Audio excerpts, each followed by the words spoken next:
Well, I've experienced this now for the last couple of years.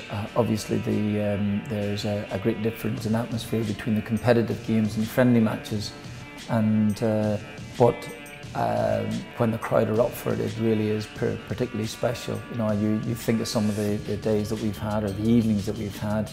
You think immediately about Germany, then you think about Bosnia, which I've often said to you before. I felt greater elation in that one, probably because there was a finality to it and we'd qualified for the Euros. You think of those, but you also think of some of the matches that we've come from behind because really it's the surge of the crowd that has kept the players going.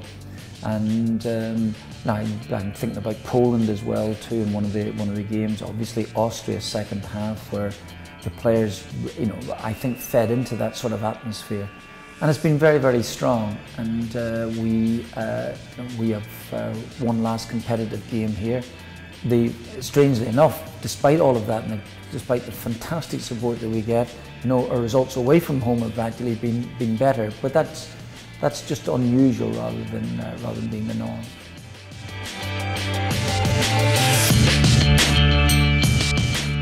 No question that when the atmosphere is very, very strong, the players do react to it. I know this from myself as a player and obviously as a manager.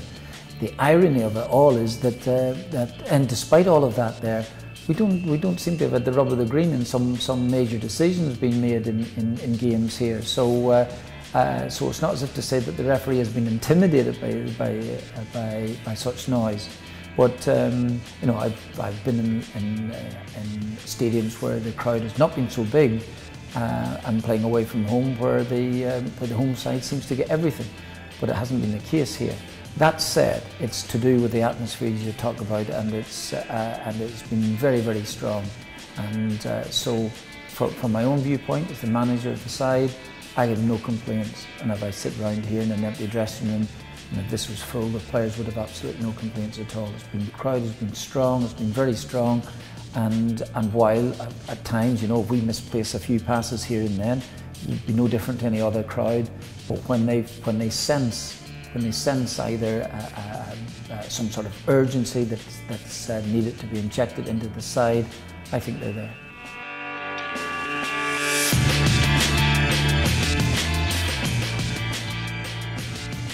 Well, I'm always kind of fearful about sending out messages to fans. You know, feel as if that you know, from that viewpoint. But yeah, very much so. To me, my thinking is pretty clear. I think the Moldova game is everything to us. You know, we have to win this game. We have to win the match. It'll be a nervy 90 minutes. There's no question. We've seen this before in games that we're hoping to win. We want to try and go to Wales with everything to play for. So the game has become ultra important for us. It is the last match of competition at this minute. If we make it into the playoffs, of course, we might have another game here. But it is the last game. I think that, as I said, the crowd have been really, really fantastic. And we would definitely need that support greatly if we're going to go through, because we're missing a couple of players as well too. Who knows what the next couple of weeks might bring in terms of injuries to other key players that we have.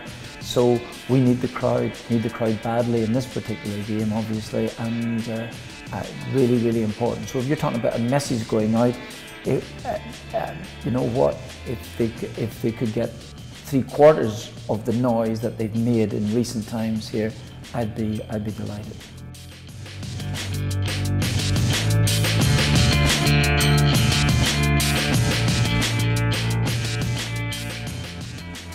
You know, I think that, of course, there are two elements to this, Gareth, as you know. One is you want to try and qualify for competitions. That's my job. If, for instance, if I'd taken up the mantle here way back almost 4 years ago, and John Delaney had said to me, actually, what we want is that in 4 years' time we want a young side that you know, is vibrant and is ready to go. So don't worry about qualification.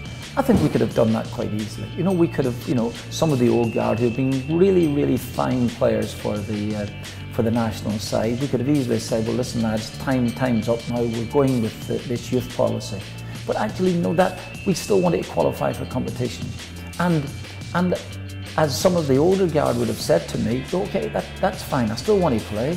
If someone younger, someone comes along that's younger and is better than me, I'll push to the side, or I will be pushed to the side, just the nature of the game. And some of the... absolutely, but what has happened is some of the older players have stuck with it and have been excellent for us. And in that sense, you know, that they've been, at this minute, what we're looking for is younger players of that quality to come through, take their place, and not just take their place for 1 or 2 games, but be good enough to compete at this level. And that's the most important thing. It's competing here at this level. The international football, whatever you talk about, is a step up for a lot of the players. And this is where we have to compete. So far, we've been able to do that in the last couple of years. Okay, we found a hiccup in the last couple of weeks. We can rectify that.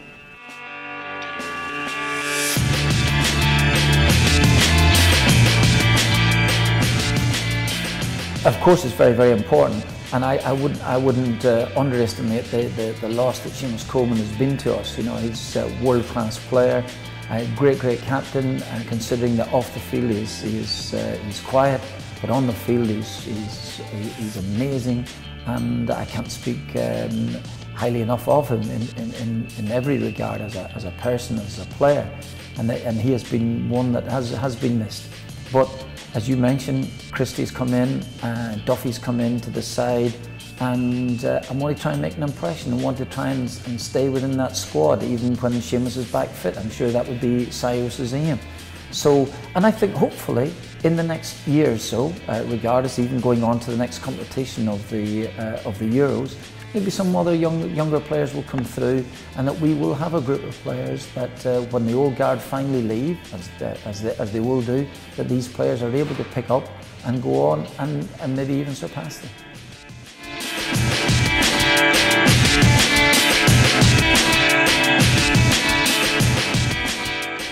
Well, I think what I've noticed here, obviously this is my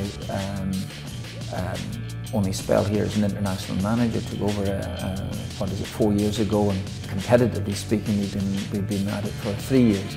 So, and the majority of the players do want to play. They want to play for their country. That's the most important issue. And I think when you've got that there, then you've got to start. And then what you have to do after that there is, as I've said a few moments ago, is that if some of the players are playing, for instance, that are playing in the championship, or maybe not even playing regularly in the championship, but you still feel that they're you know, that you want for an evening or 2 evenings in quick succession to be able to come and do a job, a big job, then you have to try and elevate those players, and that there is very, very important. And to elevate to a game that they feel as if that they are capable, at least for a while, of being able to do. That is important. And again, getting back to it, I think sometimes if you've got the crowd on your side and willing you on, I think that can help. I know, again, from my own experiences, particularly in my early days as a player, when the crowd were with you, you know, you felt that surge of confidence. You felt as if you're capable of taking on the very, very best.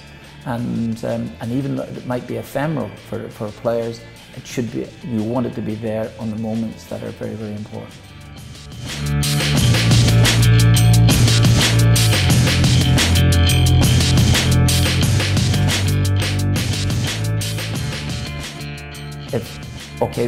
We got off to a really fine start.